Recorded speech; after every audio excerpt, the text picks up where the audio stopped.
40% physical. Math was never our strong suit, but breaking down Ohio State football is. Sit back and join us for Buckeye Grove Instant Access, part of the Unscripted Ohio Podcast Network. You can do it! Brought to you by BuckeyeGrove.com. Post-game thoughts, immediate analysis, and much, much more to put the big game into perspective. Without any further delay of game, here's your host, Kevin Noon. Kevin, goddammit.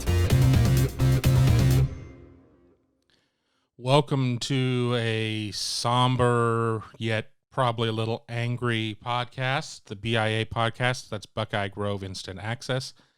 I am your host, Kevin Noon. I will be joined here shortly by one of our fantastic interns, Marcus Horton.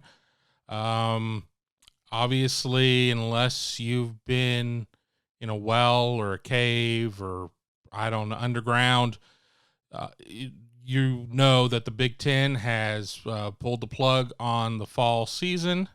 This is on the heels of episode 41 that we aired on Monday, where it was a little bit before we felt like we might have a turning tide, if you will, to go toward delaying the season a couple of weeks and then making a decision from there. No, do not pass go. Do not collect $200. Big Ten pulled the plug. A lot of stuff going on. I think we're all still kind of gathering our thoughts, but, let me bring in Marcus. And, Marcus, heck of an entry point to your internship. No fall football, maybe spring football. We'll get into that one in a second. Not as anticipated. No, not at all. I mean, I can't complain. There's many reasons to complain, but with the way the news has been breaking, it's been awesome to cover it at least, right? You're not going to endear yourself to the fans out there. I mean, I get it. From a historical standpoint, yeah, there's a lot of stuff going on. We are in unprecedented times. These are things that we're probably and hopefully never going to see again. But I think just from the standpoint of college football has always been there. I'm much older than you. I mean, I'll be 49 this year. I mean, there hasn't been a season where I haven't had college football around. There hasn't been a year where you haven't had college football around. I guarantee you, we go to our oldest listener here on the BIA podcast, they've always had college football around.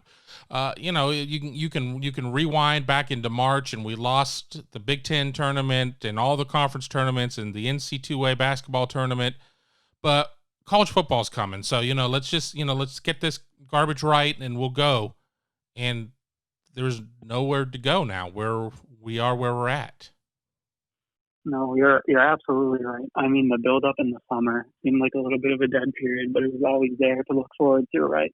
We're always like, it's just around the corner, and then fall camp started, and it seemed like we were headed towards a new normal, the normal season. But then this weekend hit, and everything just kind of fell apart. You sit there and you're talking about falling apart. I mean, ultimately, this decision is not made by football people. It's not made by the players. It's not made by the ADs or the coaches or the equipment managers or certainly the media, even if it did feel like there were a couple out there cheerleading. But, I digress on that one. It was made by the university presidents. And there's always kind of a weird disconnect when it comes to the academic arm of the university, which, far and away is the largest arm.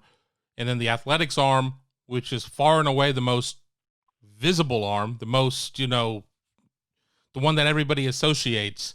And, it just really didn't matter at that point. You had a lot of ADs coming out in a hopeful voice, and head coaches of, hopefully we can get there. We can cross this finish line together. We don't know what the vote looks like of the 14 member institutions of the Big Ten, football playing members of the Big Ten. When Kevin Warren, Big Ten commissioner, was asked about it on the BTN show, he really dodged the question. So obviously it was not unanimous on a conference that has always hung its hat on saying, well, we move in unison, even if it's not sometimes for the best interest of a member school or not. I can't say at 100%, it was 100% not unanimous, but I have a hard time believing it was. Oh yeah, I do not think it was unanimous. But can we talk about Kevin Warren's reaction to it for a second? I was sitting there watching him talk. I was expecting, question after question coming, and they were good questions, no fault to DTM. And he was just saying nothing over and over again, a whole bunch of nothing. It was just mental and physical health of the student athletes, mental and physical health of the student athletes, a whole bunch of no information at all. Yeah, absolutely. I mean, I've read some bios of people who know Kevin Warren or, claim to know him or whatever, and that he certainly has aspirations of being one of, the next NFL commissioner. Well, he certainly has some of that down because, it felt very Roger Goodelian in terms of no answers whatsoever. Some people would say that's polished, but I think this is a time where you're making such a huge, impactful statement, such a huge, impactful decision. You need to maybe, let the guard down a little bit and answer some questions. I mean, some of the questions, all the questions that Dave Resnick asked, in my opinion, were very good. I feel that was some of his best work. Some of them maybe didn't have easy answers, but he didn't even attempt to answer the bunnies. I mean, the easy ones, he just sidestepped and filibustered and gave a huge non-answer. And for a first-year commissioner who is replacing a legend in terms of Jim Delaney, and, we can debate, some schools like Jim Delaney, some schools didn't like Jim Delaney in terms of what happened with their fan bases or whatnot. But you can't deny the fact that he'd been at the helm forever and a day in terms of the Big Ten. And this was really everybody's first honest introduction to him outside of his introductory press conference, which was kind of a nothing burger. And this is what we get. I mean, it certainly was not inspiring leadership, in my opinion. I agree. I mean, it comes down to the whole weekend. There are rumors swirling, conference changes, what's going to happen, spring season, pushed back season. And you'd think with something this big, he would answer the questions, the details. I understand that he's not going to talk about the conference changes and Scott Frost coming out saying they'll play wherever they can play. But this probably will be the biggest moment of his career with the Big Ten, and he totally failed with it. Yeah, you mentioned Scott Frost, and Nebraska has been very forward in terms of saying, if not here, somewhere, we're going to find a way to play. Ryan Day on Monday came out and kind of echoed some of those statements. Gene Smith didn't necessarily seem to be as emphatic. And I think if we're all being honest with one another, the chances of being able to go and walk into another conference are somewhere between very slim and nil. There's a lot of contractual things there. I mean, grant of rights is held, broadcast, blah, blah, blah. I'm not going to get into that. I'm not going to pretend to be an attorney. I'm not going to pretend that I've seen the contracts in terms of what that all stands. But, and then you still, the only person who didn't give a real definitive answer was Kevin Warren. He sat there and just kind of danced around it a little bit and is like, well, today everybody can kick and scream and we'll get to it tomorrow or something. I mean, it was such a nothing garbage answer that honestly, I think my eyes rolled into the back of my head as I lost consciousness for a couple seconds because I was bored to tears. So let me ask you this. He threw in there that they could push it back to spring. There's no definite anything. For you, what is the best possible outcome of all of this? Is it 2020 in the spring of 2021, or is it an attempt at a spring season? And I was listening shortly before we recorded this. I was listening to Wisconsin AD and former head coach Barry Alvarez of Wisconsin, talking about it. And I agree in terms of you would have to play some sort of truncated season in spring of 2021. And I've said it on a previous podcast. I've said it on the board on Buckeye Grove plenty of times. There is no way that you're going to be able to play 2 full seasons in the span of 9 months. You can't go out there and cry, player safety, blah, blah, blah, and then say, all right, well, now go out and play 30 games in 9 months. You know, that's ridiculous. So you would have to play a 7-8 game season. I mean, really, quite honestly, if we're gonna play within the guidelines that the NC2A sets, I say just call it NC2A preseason. You don't end up crowning a 2021 or 2020 champion per se, whatever this would be. And this is if we can play, and I'll get into that in a minute. But you don't do that. You play 4 games. That way the NC2A doesn't have to make any sort of changes or whatever. Everybody who has an eligible redshirt season can call it a redshirt. I mean, truthfully, nobody should be dinged a year for some sort of, quarter season.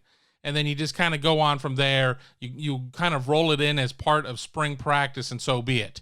But to get into the other point, now I'm starting to get angry. And anybody who listened to yesterday's podcast probably thought that I was going to blow a blood vessel or two. And I'm going to start getting there again in a minute. Just, again, out of my anger with everything. There is absolutely no reason to believe that spring is necessarily going to be any better.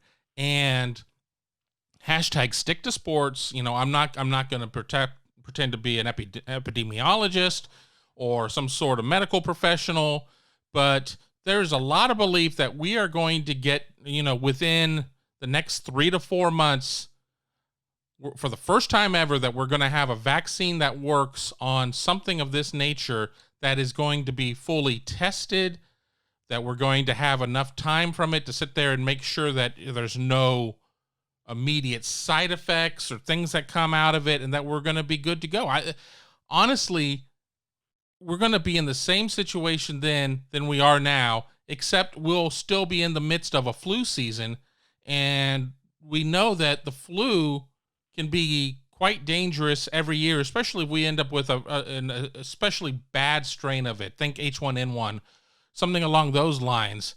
And I have no faith in the reporting setup that we have in place, that a bunch of flu deaths won't just end up being called a bunch of COVID deaths, and that we could be sitting there looking at 2021 fall football season still in jeopardy because nobody truly has a grasp on this. And I'm not going to get into, what the numbers are in terms of contraction rates and everything else. And unfortunate, one death is too many, but of people under the age of 25 or 50 or whatnot. But it just really seems like there is a lot of faith being put in that, if we just wait, we can outwait this thing. We're not that, it was months ago that we said 2 weeks to flatten the curve. And that was 6 lifetimes ago. I don't know. I don't know. I really try to stay away from a lot of that stuff on the site. I probably let my guard down a little bit more than I did. I'm sure there's some people cheering me on. I'm sure there's some people who are like, oh, you jerk, you hoodwinked us. We thought you played it down the middle and you have an opinion. Well, we all have opinions. Well, that's the thing that just confuses me more than anything at first. No matter what opinion is, we can all agree that we don't know what is coming in the future. There's absolutely no certainty. And so, like Gene Smith said, why can't we push back the start date if necessary, just to give more time on what happens? I mean, just push it down the line and give it a chance. Let the players who majority want to play, let them make decisions on the season instead of the university brass ruling over everything, especially when we don't know what's coming down the line. I agree, but we'll continue this discussion on the other side of a quick break from our friends over at Hague Water Conditioning. Hague Water Conditioning has been treating well in city water in Central Ohio with American-made water filtration products for over 60 years. Have a water quality problem? The water treatment experts at Hague know how to solve it. Not sure if your water softener is working? They will test, inspect, and sanitize any brand of water softener for only $20. Schedule a system checkup or water test today by calling 614-836-2195 or visit them online at HagueH2O.com. That's HAGUE H2O.com. Welcome back to a real strange episode of the BIA podcast. I'm your host, Kevin Noon, joined by Marcus Horton, and we are talking about the monumental news that came out today of the Big Ten calling the fall season for football and all fall sports. I don't think that we should be surprised at the end of the day that it came to this. I think we are a little surprised that after it seemed that there was some momentum building toward buying a couple more weeks, the Power Five coming closer to acting in unison in terms of start dates, get it to maybe September 26th and see where we stand. And then the Big Ten and the Pac-12 race to see who could jump off the cliff first. It's true. And the Pac-12 actually postponed everything until 2021, including basketball and other winter sports. So I think what we're going to see is a big divide between conferences. And this is not only 2020, 2021. This is going to set the Big Ten and Ohio State as the face of Big Ten football back multiple years in terms of recruiting, transfers. I mean, we don't even know the full impact yet on what this is going to have on the conference. You sit there and you look at this, and I think a lot of people said you don't want to be the last conference to make a move on this. You don't want to be the last one, but I don't understand why everybody wanted to be the first one. We have seen so many times where, the person to move first may sit there and make the best decision in terms of the information that they have at the time, and then 10 days later, new information comes out, and they've already made their lot because they've already made their decision. And I'm not saying that that's necessarily going to be the case, but it once again just seems like the academic types were in such a hurry to get this off their plates. We're in such a hurry to make some sort of decision. We're in such a hurry to end this thing that they decided to throw reason out of the room, throw the baby out with the bathwater, and just act foolishly. Yeah, and as you said, the academic people. I mean, it took over 3 months for me to hear where I was living on campus as a student and when I was going back. And I'm going back in a week, and we still don't know everything that's going on. How can they cancel football when they have tens of thousands of students coming back to campus this week and next week? And they have said so little about how we're going to stay safe, what classes are going to be like. It seems like they rushed in one area, but they're dragging their feet in another area. Right, and you're coming back to campus, and everybody was so concerned about the return of the average, and you're far from average, but the average undergraduate student onto campus or whatnot. I mean, do you have an idea of what percentage of your class work is going to be distance, and what position or what portion is going to be in person? So I have 4 classes right now. 2 of them are confirmed all online. 2 of them are still half in person. And as I've heard from my friends, things are still changing. They're still changing classes. What I take from this is that they're going to change everything online within the first few weeks. They just wanted us to move to campus and live on campus. So basically all I know right now is what classes I have and where I'm living. So I assume that you're going to be getting a nice refund, a rebate check, because, maybe 2 classes may have some in person, that could go by the wayside. So, it's just akin to any other online distance learning situation. So you're getting money back, right? We got money back. I mean, you could say we got money back. And I'm trying to be funny there. I'm trying to be funny with my statement. Yeah, it wasn't what you think, but we will see. I mean, let's, move it to guys who probably have played their final game as Ohio State Buckeyes. I mean, you sit there and you look at your draft eligible guys. What incentive is there for a Justin Fields or for a Sean Wade or somebody like that to come back now at this point? I mean, we certainly aren't going to see them play in spring, and I understand you can't sit there and say, well, we're going to quote unquote put everybody at risk just so some of these guys can play or whatever. But that's the result. I mean, it's unfortunate that Ohio State really could have rolled out one of its most talented teams ever. And now, we're only going to get 1 year of Justin Fields potentially. Sean Wade decides to come back, have a year under Kerry Combs, be able to expand his arsenal, which was already pretty darn good, and try and, make a Damon Arnett type of move in terms of the draft. You have, look at a Jonathan Cooper. Jonathan Cooper could have graduated or could have ended his season or his career after last year. He was hurt. He came back. They made the decision to redshirt him. He only played in the Michigan game down the stretch. He could have played in the Clemson game. He could have done a lot of other things. But no, he was going to come back for another season, and that's been taken from him. I mean, fans can be upset and everything else. I mean, but there's just so much that just is, that bothers me about, the players being caught in the middle of this. Yeah, I think there are really two main groups of players that are going to be hit the most. The first, like you said, is the Jonathan Cooper, and hopefully they get an eligibility waiver. But I don't know. With the NCAA, you don't know. And those guys who worked hard, who had injuries, and who this was their year to come back. This was their graduate season to play. With the talented team they had, it sucks. I can't even imagine what they're feeling right now. And then the other group is, I saw Joey Burrow tweet this out the other day.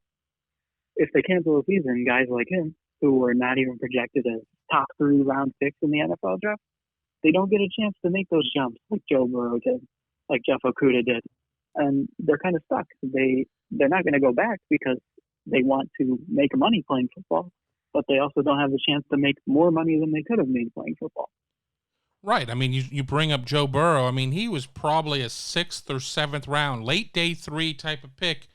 And then he comes out and he becomes the number 1 pick and wins the Heisman. And as he tweeted on Monday, I believe it was on Monday, they all run together after a while, that, if it wasn't for the season or whatever, he might be looking for a job right now. So, it's very unfortunate. There are no winners in this situation. It just once again feels as if it was a situation where these presidents and chancellors just wanted to get this off of their plate. They just didn't want to deal with it anymore. Now, in order to be a little bit fair, I am going to say that, and I don't have the medical terminology in front of me and everything else, and I don't have this all researched, and I'm always very careful with what I say because I don't want to go on record with something and be wrong, and then have it out there and somebody's like, well, you were wrong about this or whatnot. So, I'm going to be careful on that. But, was some medical information coming out about, that they believe that COVID leads to some sort of enlarging or swelling of the heart, or of the heart muscle or something along those lines. And because of that, there were some obvious concerns, but that also has been tied in with the flu and some other things along those lines. But I don't understand why they haven't put that science out there a little bit more. Why are they keeping that just so much under wraps when it's something that wouldn't just be affecting athletes or whatnot? Why isn't that being shared? If you've gotten to the point where you know all this, share it with the public, for Pete's sake. Yeah, and that goes back to Kevin Warren again.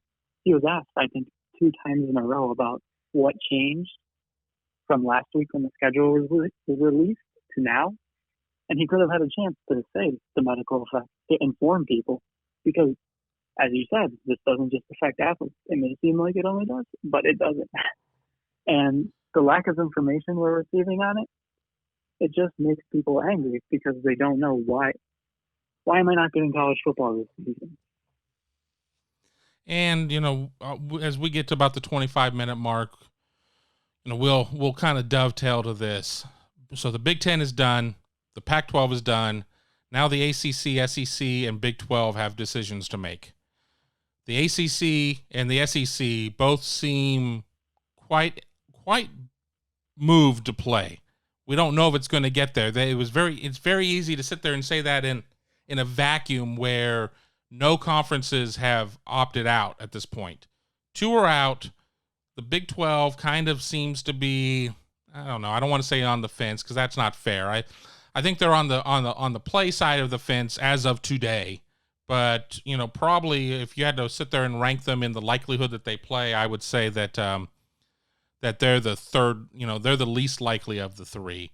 Do you think that we see any college football this year? I know that's an impossible question to put on a crystal ball and everything else because, hell, last week as they were releasing the schedule, we all thought that the Big Ten was going to play. And then, that goes away.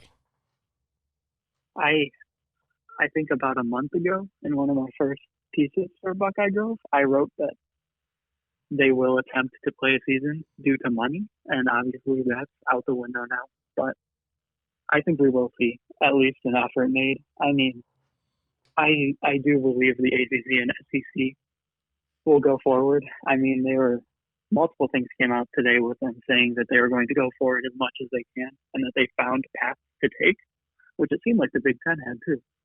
So I think you just look, I mean, football is important in the Midwest, but it's different in the South.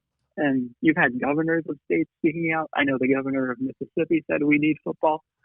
I think you. I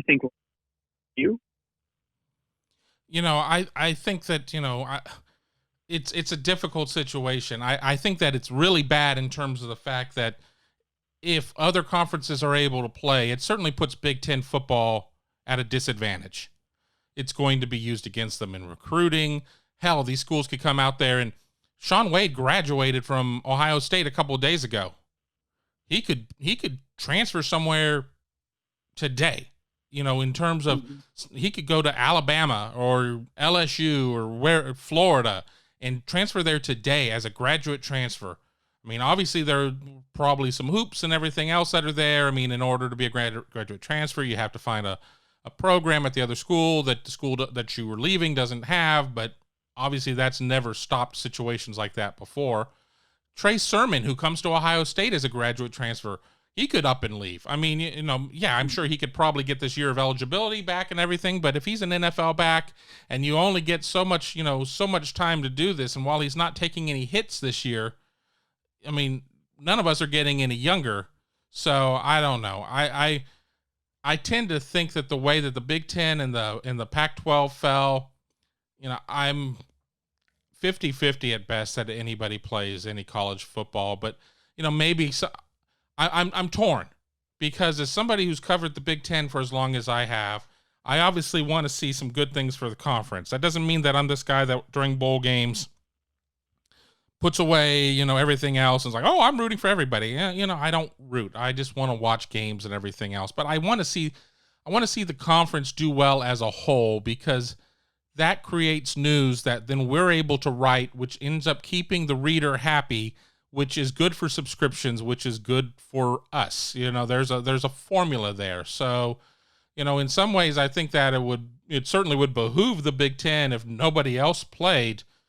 But I love college football so much, and you're right, we as a country need college football, that the thought of nobody playing September, October, November is it's too depressing to think about.